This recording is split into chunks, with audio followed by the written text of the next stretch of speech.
हरे कृष्णा। आवाज़ आ रही सबको? अच्छा। तो आज बंसी वादन ठाकुर का आविर्भाव दिवस है।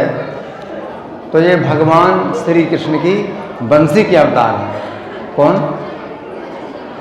हाँ, बंसी वादन ठाकुर किसके अवतार हैं? भगवान की बंसी के अवतार हैं। अब सोचिए कितनी दिव्य महिमा, बंसी वादन ठाकुर की कितनी दिव्य महिमा है कि भगवान की बंसी के अवतार है ना। भगवान चैतन्य की जो पत्नी थी वो कौन थी? कौन बता सकते हैं? भगवान चैतन्य की पत्नी, जब भगवान ने संन्यास लिया तो अपनी पत्नी को घर में छोड़ा। क्या नाम? हाँ बताओ। विष्णुप्रिया। ठीक से बताओ, नहीं ठीक से नहीं बता पाते। विष्णुप्रिया नाम था। क्या नाम था? लक्ष्मी प्रिया का विवाह हुआ था चैतन्य से, फिर उन्होंने शरीर छोड़ दिया तो दूसरा विवाह हुआ विष्णु प्रिया के साथ। तो विष्णु प्रिया को छोड़ करके भगवान ने संन्यास लिया। भगवान चैतन्य के संन्यास के बाद विष्णु प्रिया ही घर में रहती थी और भगवान चैतन्य का जो है उन्होंने एक विशेष नीम की वृक्ष से अर्चा विग्रह बनवाया था। उसी नीम के वृक्ष से, जो कि जिसके नीचे भगवान चैतन्य ने जन्म लिया था, उसी नीम की लकड़ी से अर्चा विग्रह बनवाया था। उनकी पूजा करती थी। उनका नाम रखा था धामेश्वर महाप्रभु। क्या नाम रखा था? धामेश्वर महाप्रभु। तो जब भगवान के विग्रह में विष्णु प्रिया जो है उनकी पूजा करती रही, लेकिन जब विष्णु प्रिया देवी का भी तिरुभाव हो गया, क्या हुआ? विष्णु प्रिया देवी का भी तिरुभाव हो गया, तो धामेश्वर महाप्रभु की अब कौन सेवा करेगा? तो इन्होंने ही जो है बंसी वादन ठाकुर ने ही इनको कोल द्वीप में ले गए और वहाँ पर पूजा करने लगे। तो विष्णु प्रिया देवी के बाद ये बंसी वादन ठाकुर ही, इन्होंने बहुत से गीत लिखे हैं, कविताएं गीत लिखे हैं। तो चूंकि बंसी के अवतार थे इसलिए इनके जो गीत हैं वो बहुत मधुर हैं। जैसे भगवान की बंसी की ध्वनि कितनी मधुर होती है, तो इनके द्वारा लिखित जो गीत हैं वो भी बहुत मधुर हैं। तो बंसी वादन ठाकुर का आज के दिन आविर्भाव दिवस है। तो इनका तिरुभाव दिवस नहीं है, इनका तिरुभाव दिवस नहीं है, या अगर है भी तो मनाया नहीं जाता है। तो साल में एक ही दिन हम उनको याद करते हैं। श्रील बंसी वादन ठाकुर आविर्भाव तिथि महामहोत्सव की जय।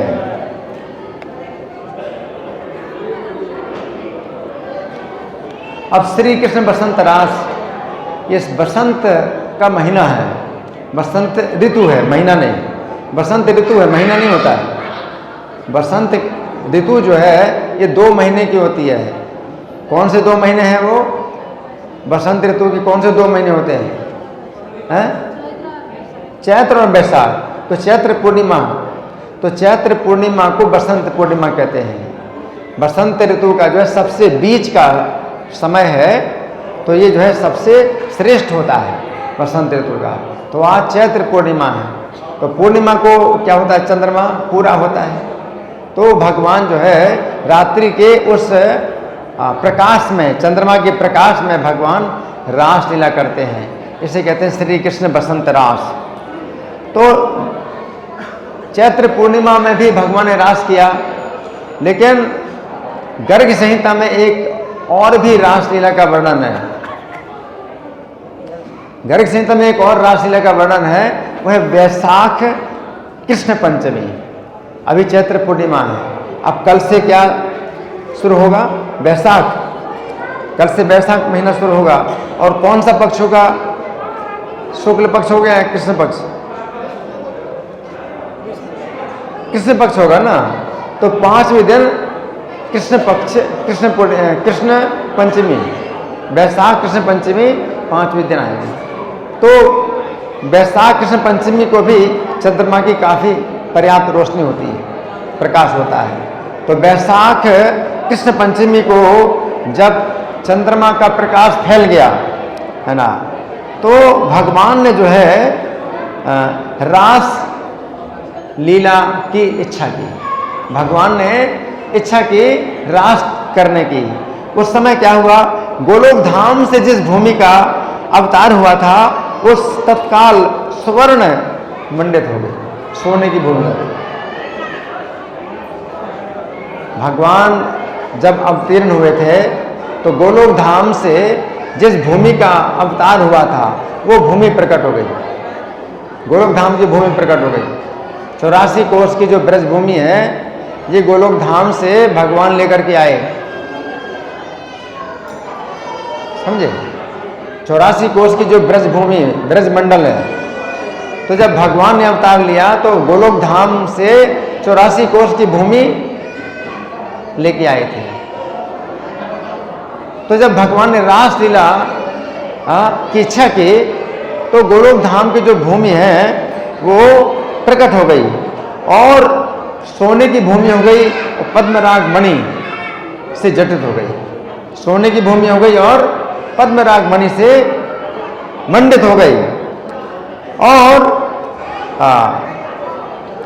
बसंत ऋतु की माधुरी भरी, इसमें बसंत ऋतु की मधुरता भरी थी, है ना।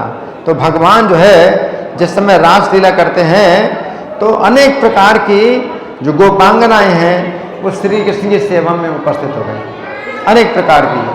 कोई गोलोक निवासिनी गोपियां हैं, कौन सी?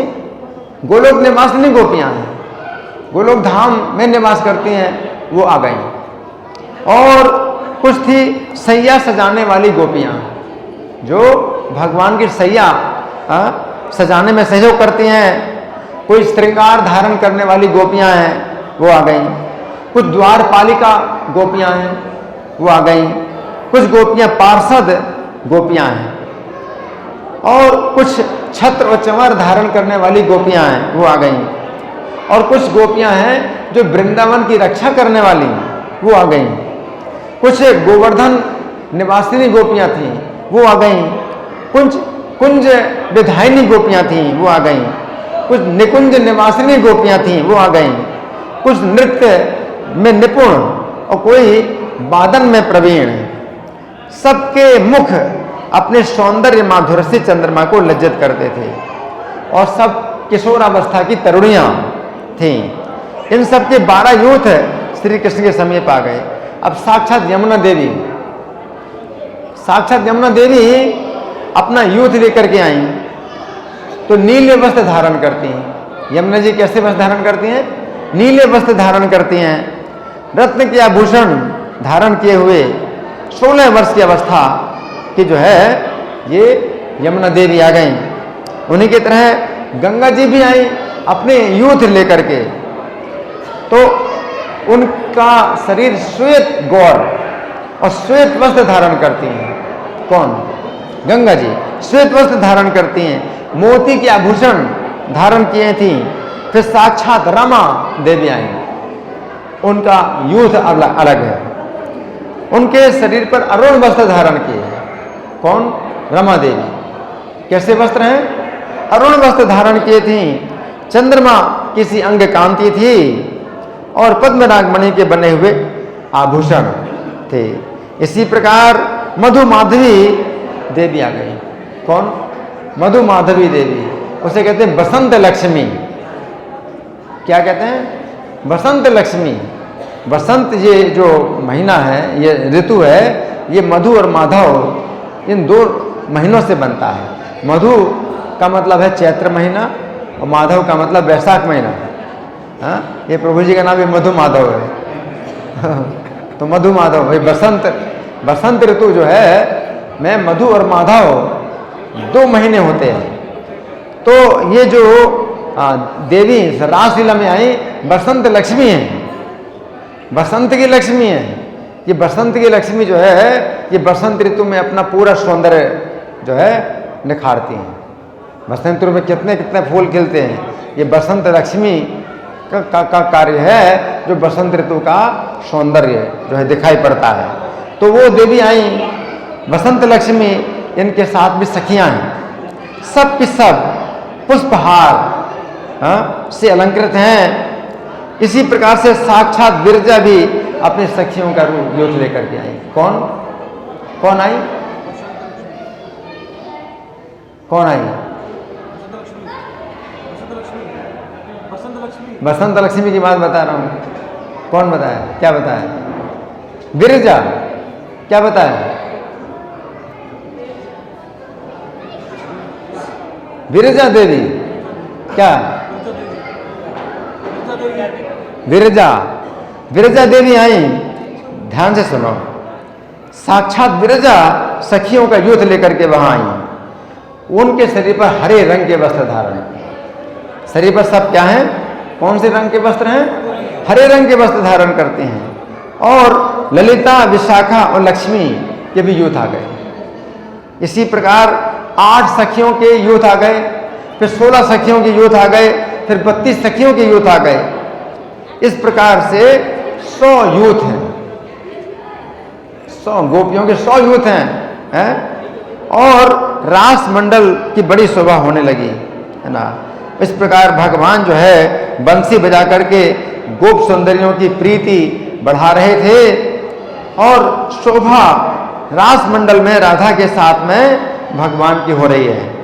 इस प्रकार से श्री हरि अपनी प्रिय राधा के साथ यमुना के पवित्र तट पर आए, और उनका हाथ अपने कर कमल में ले रखा था। यमुना के तट पर सुंदरियों के साथ श्याम सुंदर थोड़ी देर बैठे रहे, फिर मधुर मधुर बातें करते हुए वृंदावन की शोभा देखने लगे। राधा के साथ चलते हैं, कुंज बिहन में विचरते हैं, और एक कुंज में प्रिया का हाथ छोड़कर तुरंत छिप गए। क्या किया भगवान ने? हाथ छोड़ दिया। किसका? किसका हाथ छोड़ दिया? राधा रानी का हाथ छोड़ दिया, और कहीं छिप गए, तुरंत कहीं छिप गए। किंतु एक शाखा की ओट में उन्हें खड़ा देखकर राधा ने माधव को अविलंब पकड़ लिया। जब देखा शाखा की ओट में खड़े हैं, राधा रानी देखा तो तुरंत पकड़ लिया। फिर राधा उनके हाथ से छूटकर नूपुरों का झंकार करती हुई भागी, और माधव के देखते देखते कुंज में छिपने लगी। अब राधा रानी छिपने लगी, किसको छोड़ करके भागी। माधव जो ही दौड़कर उनके स्थान पर पहुंचे, तो ही राधा वहां से अन्यत्र चली गई। वृक्षों के पास हाथ भर की दूरी पर इधर उधर भागने लगी। राधा के साथ श्याम सुंदर की इसी प्रकार शोभा हो रही थी, जैसे सुवर्ण लता से श्याम तमाल की। श्याम तमाल की शोभा सुवर्ण लता से। श्याम तमाल देखा है? यहाँ पर हमारे मंदिर में है, तमाल का वृक्ष नहीं है, तमाल, श्याम तमाल। और सुवर्ण लता, सोने की लता अगर लिपटी हो, श्याम तमाल में सोने की लता लिपटी हो तो कितना सुंदर लगे। तो भगवान कृष्ण श्याम तमाल के समान है, और राधा रानी सोने की लता है, सोने की लता। हाँ, तो वृंदावन की रास रंगस्थली में भगवान श्री कृष्ण राधा के साथ सुशोभित हो रहे थे, और जितनी ब्रज सुंदरियां थी उतने रूप धारण करके भगवान नृत्य करने लगे। इस प्रकार से भगवान जो है विहार करते हैं, और जो सुंदरियों के केश पास से जो खिसक कर गिरे हुए सुंदर पुष्पों से यमुना जी की शोभा हो रही थी, बड़ी शोभा। मृदंग खड़तालों की मधुर ध्वनि के साथ ब्रजांगनाएं भगवान का यश गाती थीं, और उनका मनोरथ पूर्ण हो गया। तो ये बहुत विस्तृत कथा है, इसमें कई अध्यायों में ये कथा है। इसमें कौन बड़ी बड़ी बहुत घटनाएं हुई हैं। और ये जो रात्रि है भगवान ने कितनी बड़ी बना दी थी? 6 महीने की बना दी।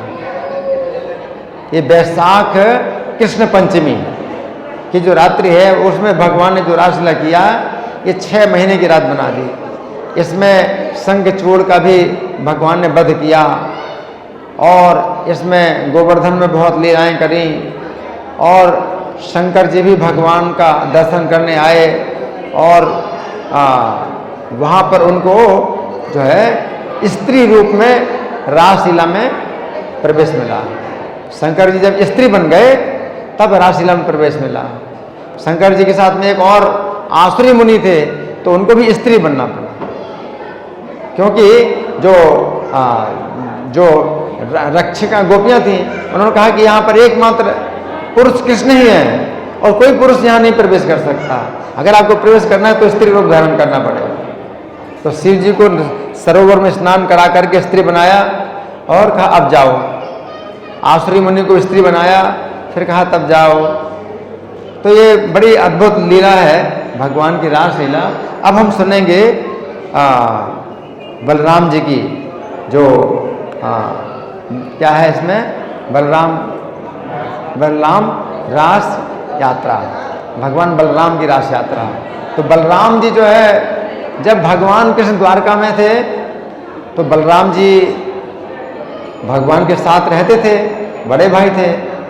लेकिन बलराम जी को जो है बड़ी याद आई ब्रज की, कि ब्रज में जो नंद यशोदा हैं और गोपियां हैं वो कृष्ण के विरह में बहुत दुखी हैं। तो उनका भी दुख दूर करने के लिए बलराम जी आए। तो ये कथा दुर्योधन को सुना रहे हैं उनके गुरु प्राट विपाक मुनि।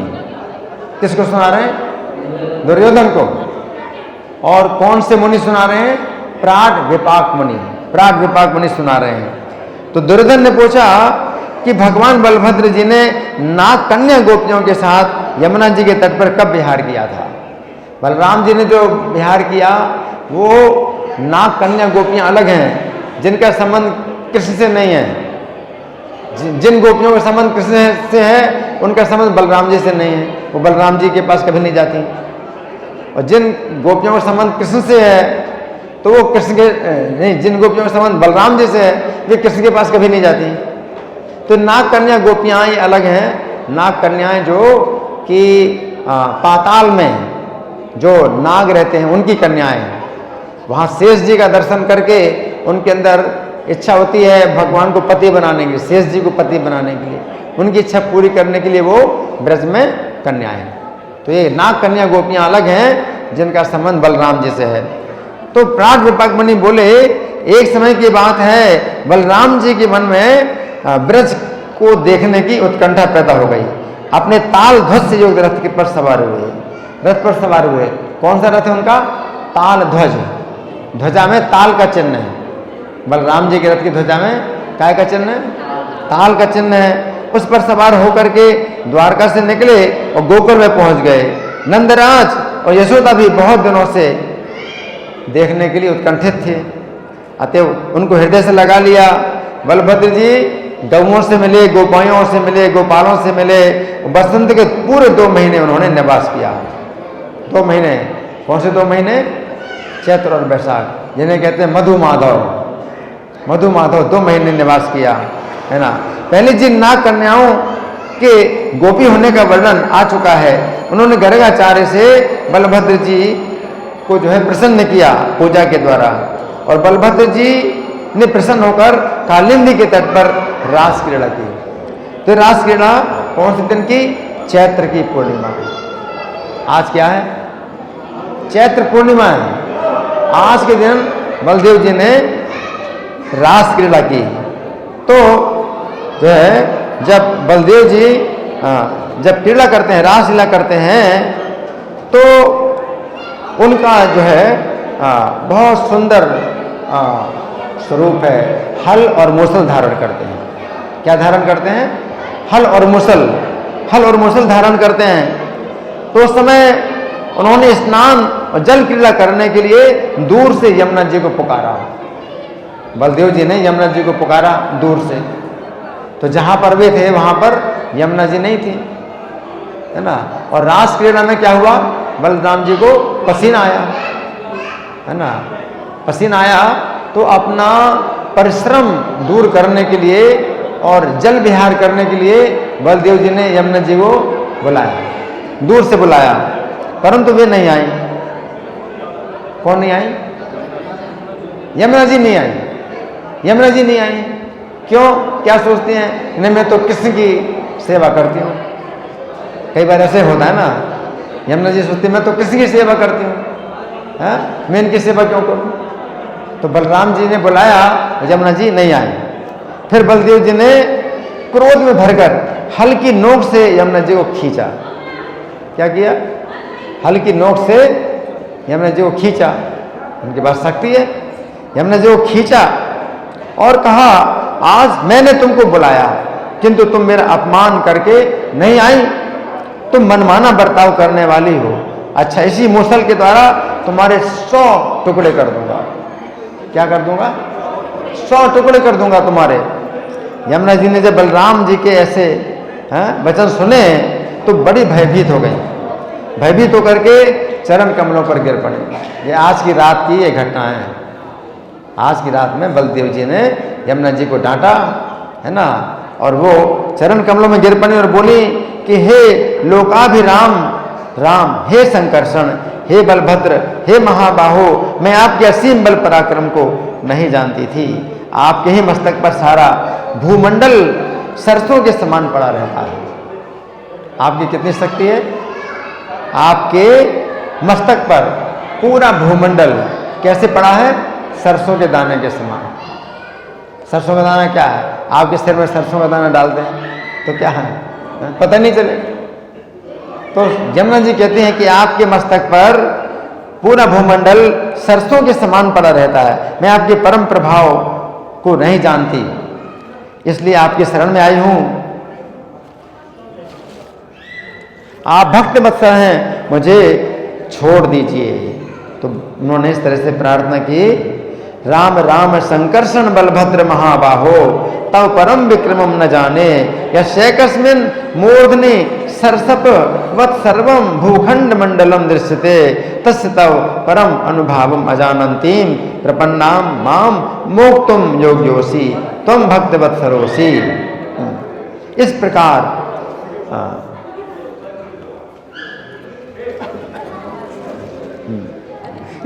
प्रार्थना करने पर बलभद्र जी ने यमुना जी को छोड़ दिया। जब प्रार्थना की यमुना जी ने तो बलदेव जी ने उनको छोड़ दिया, है ना। इत्येवं याचितो बलभद्रो यमुनाम ततो व्यमुंचत पुनः करेणु भी करी गोपीभिर गोपराट जले विजगा है। और हथिनियों के साथ गजराज की भांति गोपियों के साथ जल क्रीड़ा करने लगे। तब उनके यमुना से बाहर निकलने पर यमुना जी ने आकर उन्हें बहुत से नील वस्त्र दिए। कैसे वस्त्र दिए?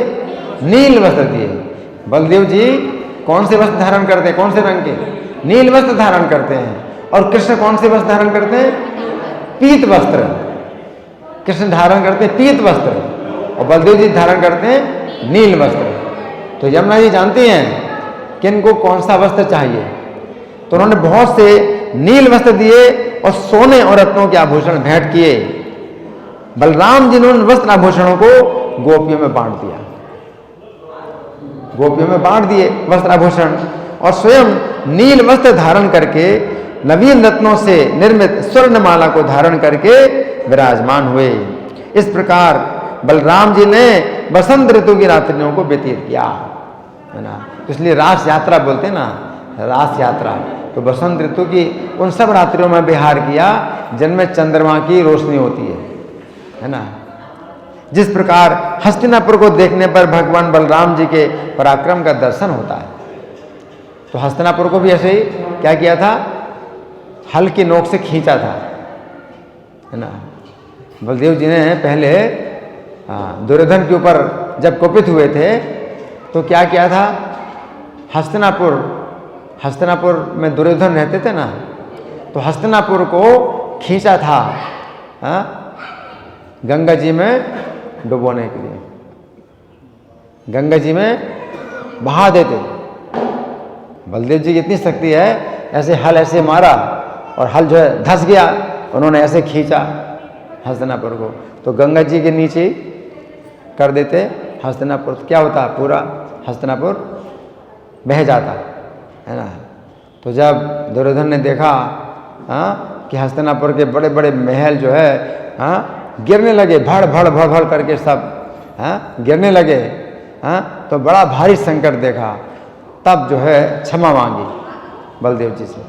तो बलदेव जी से इनका विवाद हो गया था कि बलदेव जी आए थे इनके पास हस्तिनापुर में द्वारका से, अपने साथ में और भी बड़े सम्मानित लोगों को लेके आए थे। और क्यों लेके आए थे? कि दुर्योधन की पुत्री लक्ष्मणा का जो है स्वयंवर हो रहा था। किसका? किसका स्वयंवर हो रहा था? किसकी पुत्री? दुर्योधन की पुत्री। क्या नाम था? लक्ष्मणा। क्या नाम था? लक्ष्मणा। स्वयंवर हो रहा था। तो स्वयंवर में जो कन्या होती है अपनी इच्छा से अपने वर को चुनेगी और अपने उसको जयमाला पहनाएगी। तो जो श्री कृष्ण के पुत्र सांबा है, तो सांबा ने जो है उस कन्या का जो है बलपूर्वक अपहरण कर लिया। तो ये जितने भी कौरव के महारथी थे, दुर्योधन और सब जो है सांबा से युद्ध करने लगे। तो इन सब 6 महारथियों ने मिलकर के सांबा को बांध लिया। तो बलदेव जी आए थे कि भाई हमारे भतीजे को तुमने जो है अधर्म से बांधा है, आप 6 महारथी मिलकर के आपने उसको बांधा है, तो हम नहीं चाहते कि आपस में झगड़ा हो। आप जो है अपनी पुत्री कन्या, अपनी कन्या लक्ष्मणा का विवाह करो सांबा के साथ और सांबा को वापस करो। बलदेव जी ने कहा। तो बलदेव जी की इस बात से जो है दुर्योधन एकदम उल्टा हो गया, दिमाग उल्टा हो गया और जो है बहुत बुरा भला बोल करके वो चले गए। तो बलदेव जी ने कहा कि ये पशु जैसे डंडे से ही जो है सुधरते हैं, ये सुधरेंगे नहीं बातों से, इनको जो है अपना बल दिखाना पड़ेगा। तो बलराम जी ने पराक्रम दिखलाया अपना। तो अपने हल से जो है उसको हस्तिनापुर को जो है उन्होंने खींचना शुरू किया और फिर देखा हस्तिनापुर का बुरा हाल हो रहा है। अभी भी हस्तिनापुर में जो दुर्योधन का महल है वो गिरा पड़ा है। हस्तिनापुर ये नहीं है, दिल्ली को कई बार हस्तिनापुर कहते हैं, हस्तिनापुर दिल्ली नहीं है। दिल्ली तो इंद्रप्रस्थ है जहाँ पांडव लोग रहते थे, हस्तिनापुर में कौरव लोग रहते थे, है ना।